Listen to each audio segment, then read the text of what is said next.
killed your boss. We can come. We can bring chat back. Every Azorius dream. Every Holy nightmare. moly. That means we become the boss. Oh yeah. We're a little short on this session as I always planned it to be because I was like, it's basically a fight.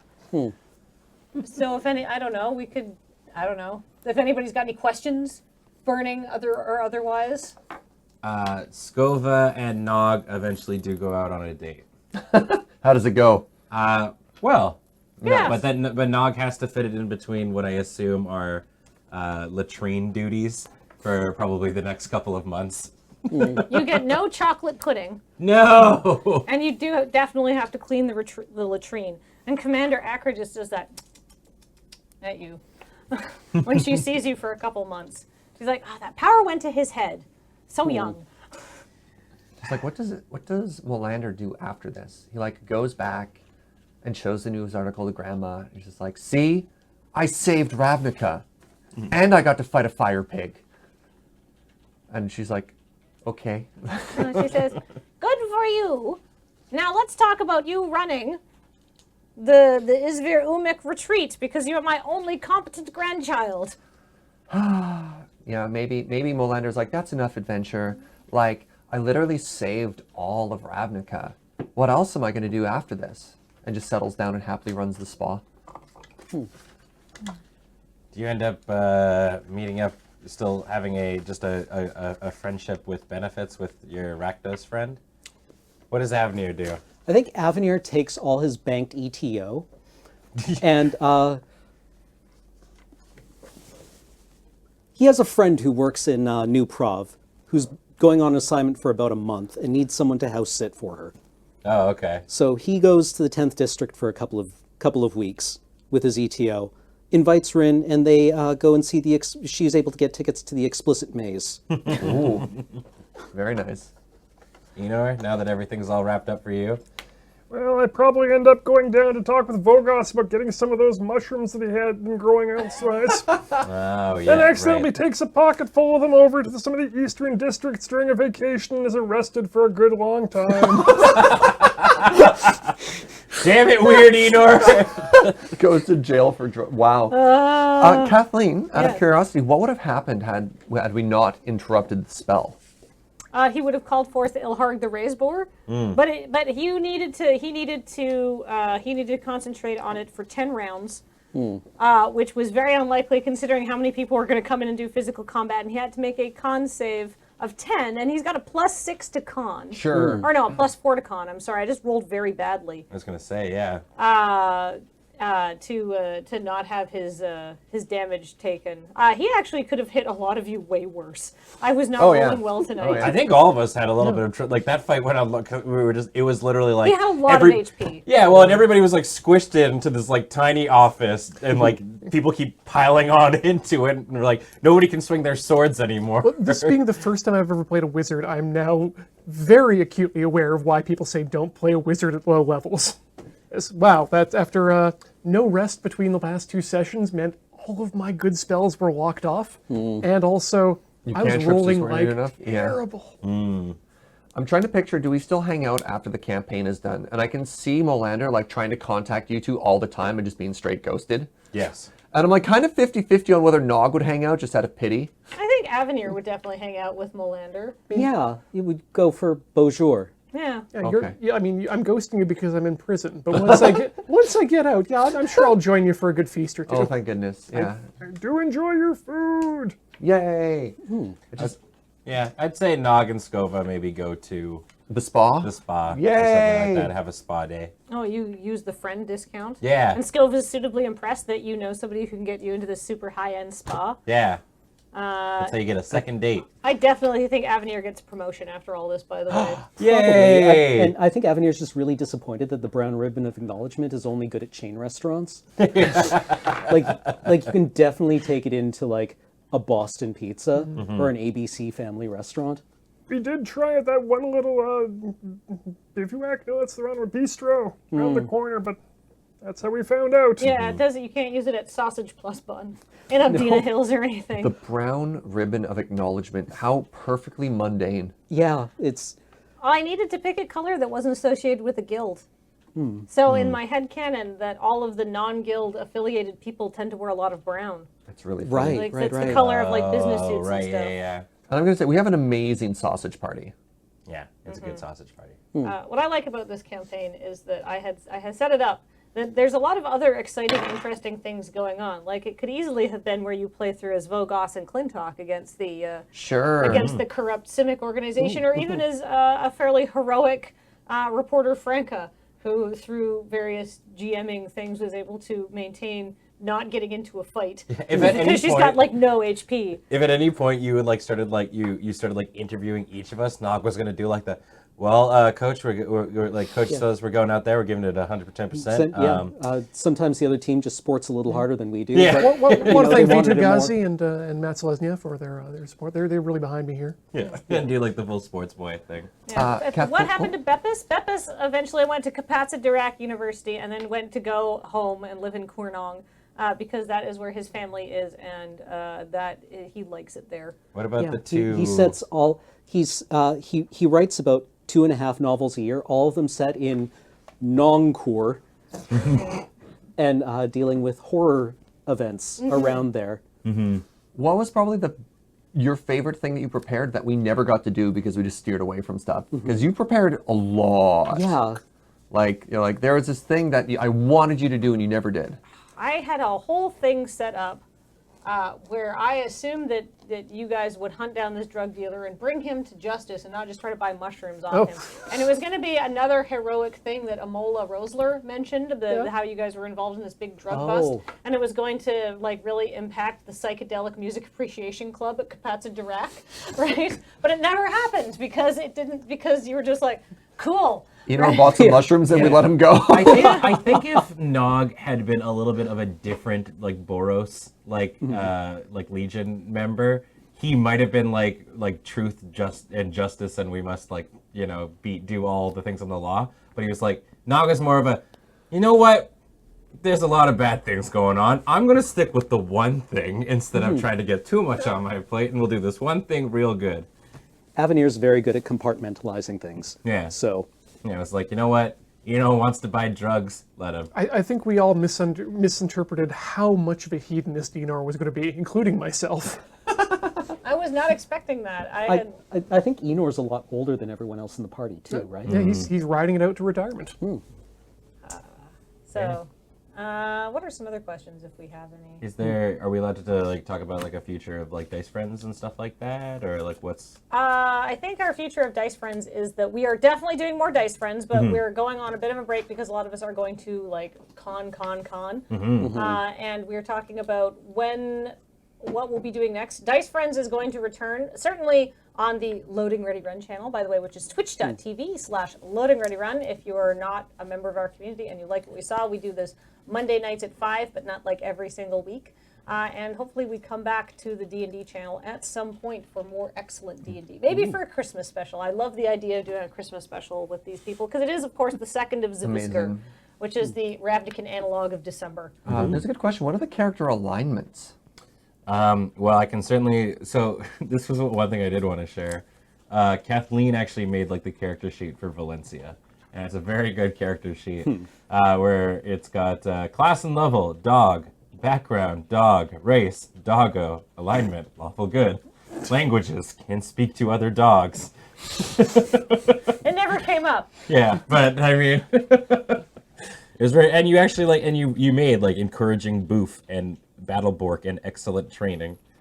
Yeah, Valencia had a bunch of custom abilities, as did Obort, who was casting. If you're a fan of Magic: The Gathering, you will notice he was casting spells from the most recent set. Yeah, Cindervines. Cindervines. He had Flames of the Raised Boar, Burst of Strength, which I translated as target creature gets +2 to its next attack roll, goes next in initiative, and deals +2 damage if they hit. Wow. Which is untapped creature, give it +1/+1. So I was trying to. The defense bonus doesn't really work in D&D the way combat works. Yeah, he knew counterspell and dispel magic as well. Didn't realize that's what people called you. You were Molan Dog. When we were crawling through the sewers and whatnot, you were. my God. Oh, right. Valencia Yeah, could have talked to that's Molan good. Really Dog. funny. Yeah. Oh, if you tried talking to Valencia, she'd be like, "So what's your deal?" Yeah, Oh, yeah. Are you okay? You could have talked to Valencia. Wow. Yeah. I would That's have been amazing. Valencia. Oh, that's so funny. I didn't even think about that. That's so good. That's so funny. Yeah, Molander is definitely like neutral good. Just not really lawful or chaotic. Just good. With his own internal morality as opposed to anything else. Are you chaotic neutral, Enor? I took lawful neutral, but to be honest, I write the laws, so... Damn, that's good. Wow. Avenir is also neutral good. Yeah. Not lawful? Not lawful good. He probably started off lawful good, and then just constant exposure to bureaucracy has made him more willing to find his own paths through things. Yeah, Nog is like loosely chaotic good. Yeah. Glorious here says, a little disappointed we didn't see a Demir or Simic spy among the players. Well, I had briefly entertained the idea of making somebody a Demir spy, and I was like, I should make it Molander. And then I was like, why? I mean, that would have been a heck of a... But what's the point? Right? Yeah. Everyone called it so long ago, there would have been a surprise. Yeah. One thing that kind of rationalized in my head, if Molander was going to be a Demir spy, would have been him not knowing. Well, it And would it's just like, why does the Demir know everything? It was just like, I was just chatting with my best friend. I just tell her everything. And they're like, what? Yeah, she just asks questions, and like, we're so good. I just tell her everything that's like on my mind and what we're doing, and it's great having a best friend. It would have really explained why, like, you were doing like the entangling, like giving disadvantage. On a lot of my fights and God. stuff like that. Like, I don't have any abilities. I was trying to do tactical spells because I couldn't do any damage. Right. So you try and create a scenario where ideally they get disadvantage and we get advantage, and it just never works. That's actually a very interesting point, because in choosing, I was complaining earlier about my spells. And in choosing my spells, I was really trying to choose spells that would be used by a law mage who is basically there to just seal things off. Yeah. Which may have bit me in the back in terms of actual D&D combat, but I think this is at least still flavorful. I mean, you the did point- the lock thing when we got into the fight with like Jesse and James and the Oh yeah. Every now and then it kind Oh of yeah, works Team out. Rocket. Team Rocket. Yeah, that was stealing from the spa. I mean, I took so many druid spells. Like I have entangle, create water, fog cloud, pass without trace, gust of wind. Like those sound so great. As a DM, I want to say ban pass without trace, because it's very boring. Because like there was all sorts of exciting things that could have happened to you in the sewers, of like monsters that have popped out at you, but if you just cast pass without trace, I'm like, all right, well, I guess my two spinal centipedes don't come down and attack you because you've bothered them during mating season. Ooh. Yeah. Well, I mean, I think you have to, as a magic user, you have to balance like between the two, kind of a thing. Like I've always been under the impression that like fighters, like if you're going to build them to be able to do out of combat stuff, you really fall into like more of a role play aspect of it and stuff. Because like fighters don't necessarily have a tremendous amount of abilities that are good outside or of do anything. So it's like, while Nog was definitely not as good as he probably could have been in combat, it was nice to be able to do things outside of combat. Because this was a very not combat heavy thing, but it was also pretty integral. I think that Nog was like a fighter for the party to fulfill sort of his role. Yeah, So- I mean, there's not no combat, but the whole thing was designed that you could get every single signature without fighting anyone. The exception being the Gruul, who just fight because that's what they do. That's like their way of showing respect, is they have a little fight with you. But like that was a play fight. But Right. everybody else, you could have gone in like, swords out and been like, sign this, and it just would have made everything tremendously harder for you. But you didn't, and because it wasn't that kind of campaign. Except for Obord. Obord wasn't going to give up. He'd worked very hard. Yeah, I kind of figured as soon as, yeah. And just no attempt to hide it. He's like, yes, I'm going to kill you all. And I mean, I gotta do it or die trying. Yeah, finally had my fill. A couple of people were asking in chat about your DM process. yeah. Where did this inspiration come from? Why sausages? Well, I think it's funny. Check. And I just wanted to make a very rich world where Check. you would make where you would meet a lot of people who were real people with their own motivations, and everybody related back to the story in some way. Which obviously can make the world feel very small, but I modeled the 6th district after a lot of real life places. Like the actual just major metropolitan part of it is modeled after after Victoria and all of like the discussions we're having around with like development and gentrification and stuff like that. And then the first district with all the apples and stuff was I modeled after my memories of the Dandenong Ranges in Australia. And the Undercity was just like those very dense Japanese neighborhoods you see in Japan, because I've been to Japan as well. Just to give it a slightly different flavor, which is why all the desserts that you guys bought at the school fair were Asian inspired. But like there was no real like sort of connection to anything other than that, just like drawing on my imagination for what these places would look like and stuff. I just imagine after a couple more months and the Undercity starts to get gentrified a little more, the name changes to like, instead of, what was it? Cozina Depths. Cozina Depths, it's like Lower Groshan Heights. Lower Goshen Heights, yeah. Well, I had to, like how Esquimalt's become West Vic. yeah. I put a lot of work into figuring out what the neighborhood names would mean, but also imply some sort of like physical depths, which is why it was Cozina Depths and Dajjal Gorge were the name of the neighborhoods, whereas like Goshen Heights and, North Yescu, trying to sound like other things. I also, what happened to King Zykor and the War Boar? They went on tour again. They're very prolific. Yeah, we heard about them. Were they in? Where's Mox Ruby's campaign set? 10th district. So they went all the way over to the 10th district, probably stopping at a few shows. They played a psychedelic music festival. I have to say that this has been one of my like more favorite D&D like campaigns that I've done, specifically because I like the idea of we are so unimportant in this. We're not doing anything. Like to us, getting this job done is like a big deal and whatnot, right? But in the grand scheme of Ravnica, like nobody cares about like half the people that are supposed to be like mini bosses or Pokemon gyms or whatever, right? Like the stops along the way, the signatures. People are like, oh, yeah, all right, here. Like, that's why you're here? Yeah. Seriously? But what I wanted to do was like everybody that you met had a minor but important to them and important to Ravnica as a whole story that they were telling. Yeah, like, definitely. Vogos and Clintock were saving a beautiful park and an entire neighborhood from being crapped on, sort of literally, right?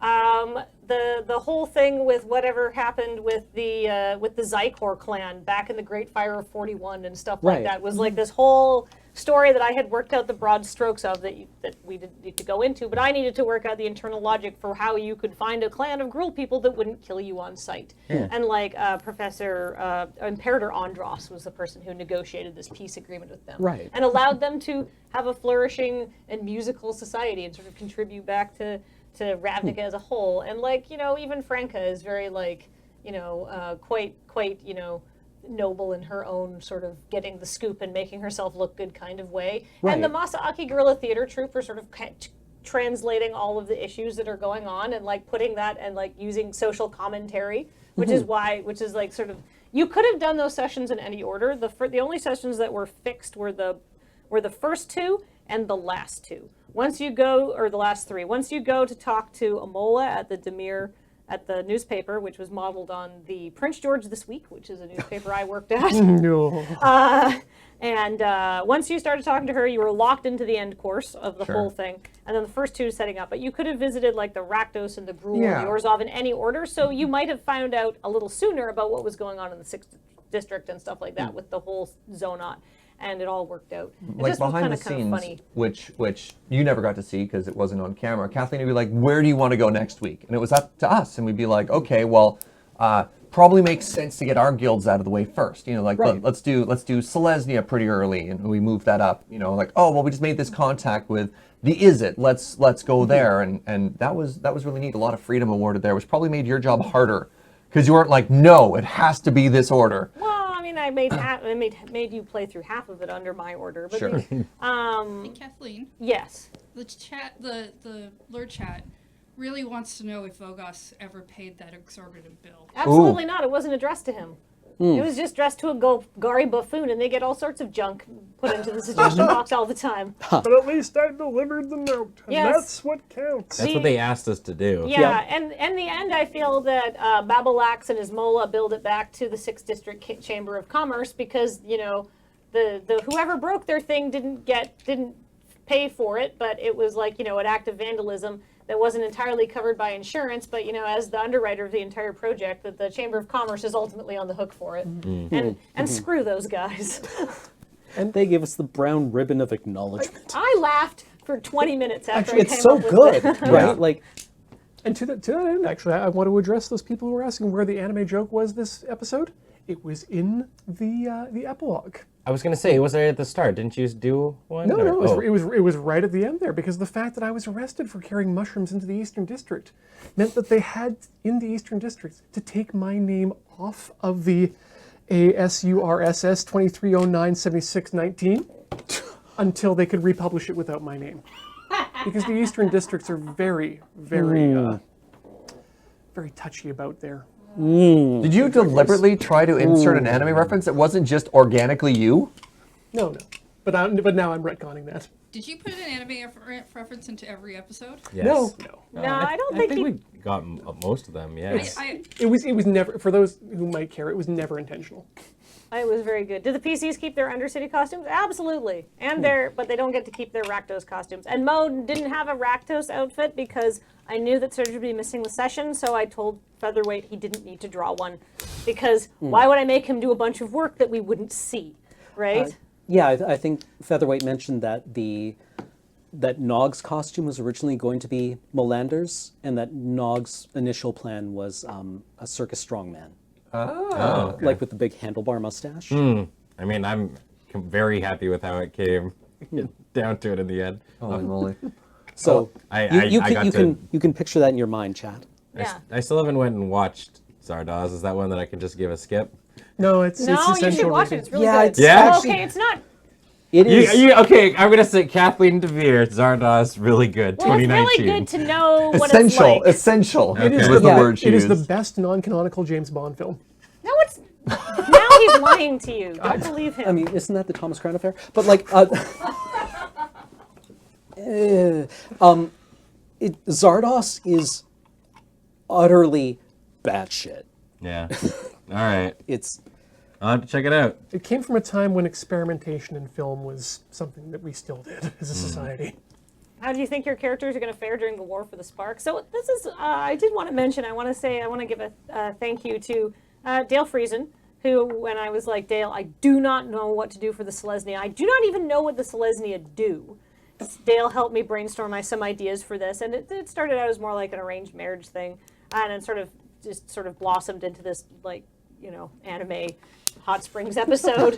But also, like, resolving family tension. And my friend Erica, who I talked with about, I was like, how do I make all of the things that I want to do and fit it into the 10th district, which is what is in the actual Ravnica guidebook, and it has all these things and all these people and all these, like, important things that are happening. And the whole point of the whole thesis of this campaign is average people who are not involved in saving the world still do important and useful things for society and work hard, and society is better for their contributions, right? The world is not saved by 5 or 6 people who are planeswalkers. The world is saved by everybody working hard and trying their best. Sure. And everybody that we met in the campaign was trying their best to do their own things, whether that was ruining the world or stealing some herbs.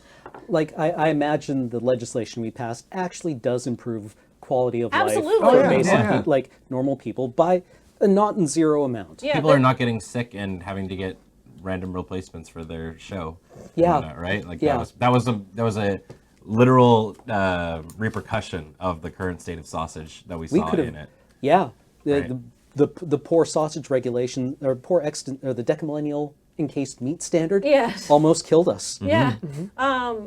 This was like, and so I'd like to think during War of the Spark, because this is, I talked to Erica, and like and she was very patient at letting me babble at her for like probably 45 minutes, and she's just like, I mean, I think you kind of know what you want to do with this campaign, Kathleen, just put it in a completely fictionalized setting. And I was like, you're right. And I just moved everything out, and it just fixed all of the problems I was having trying to hammer everything in, and then I had complete freedom to do whatever I wanted to do. There's a lot of So places. they're all on- fine because nobody knows about the 6th district. It's safe inside our brains. Yay! Avenir is actually crushed by a piece of masonry. Womp womp. And I also want to say thank you to Allison Lurs, who works at Wizards of the Coast and who I DM'd multiple times to check facts about Ravnican law because, as you know, she is one of the people, she's a senior narrative designer there, knows all sorts of stuff. so Questions good. like, what do the Selesnya do? Were literally questions I asked her because it's honestly not super clear from reading the book. No. Valencia spark is ignited. Yeah. Oof. The secret planeswalker in the group, Valencia all along. Yeah.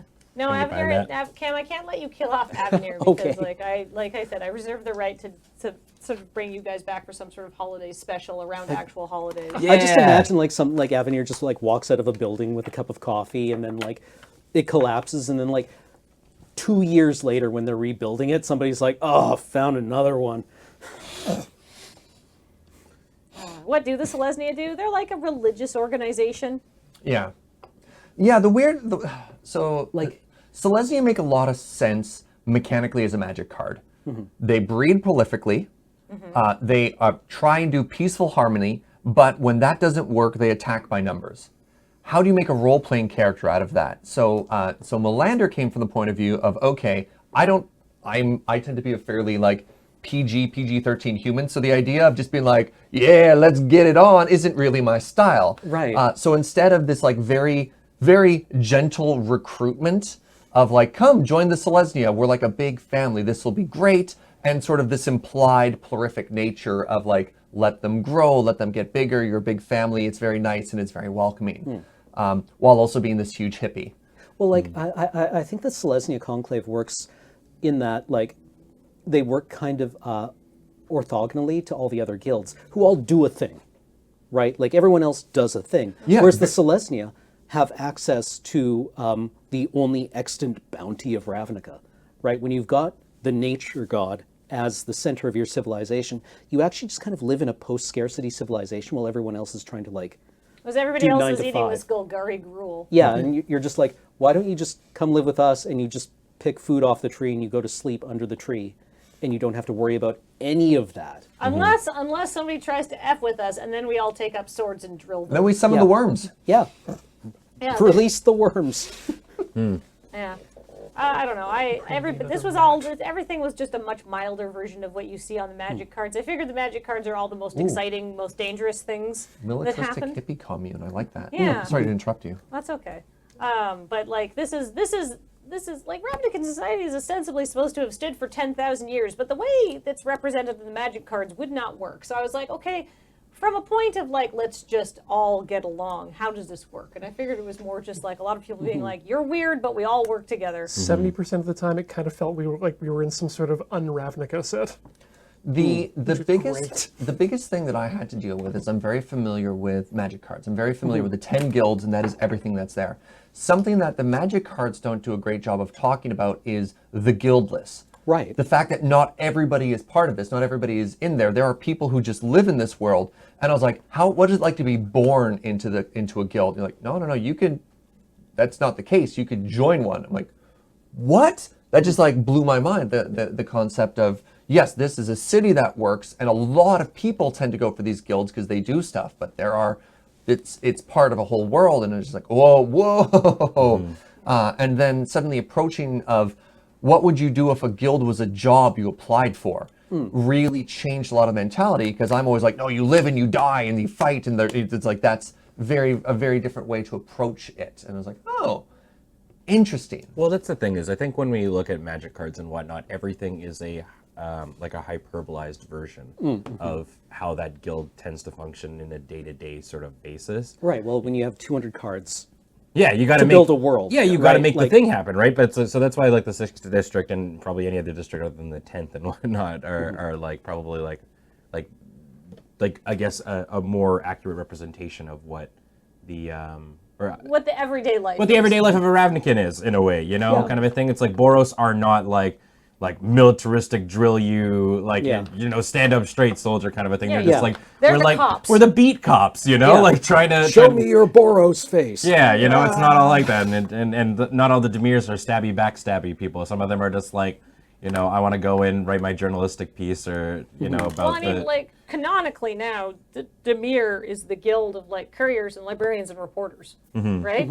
So like a lot of that is like taken from like the book, And just like, okay, so what's the logical extension of that? Well, they're not all going to be spies. A lot of them are just going to be reporters who are creepily good at their jobs, right? Because they can turn themselves into shadows, right?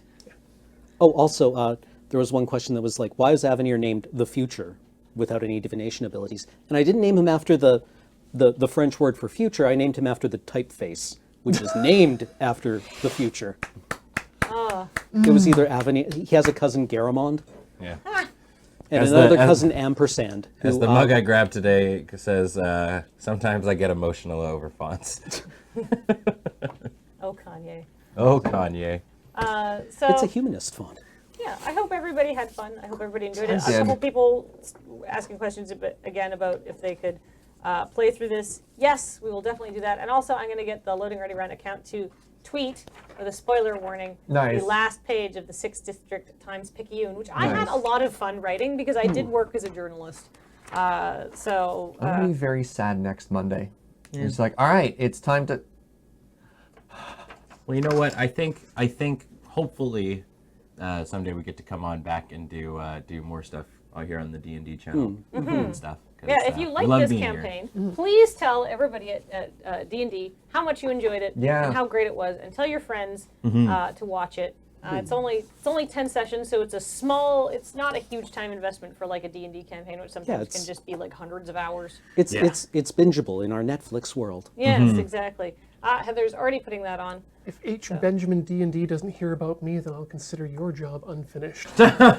Yeah, I mean that's how you see content like coming back and whatnot of this nature and whatnot is your guys' input Yeah. and stuff. So please.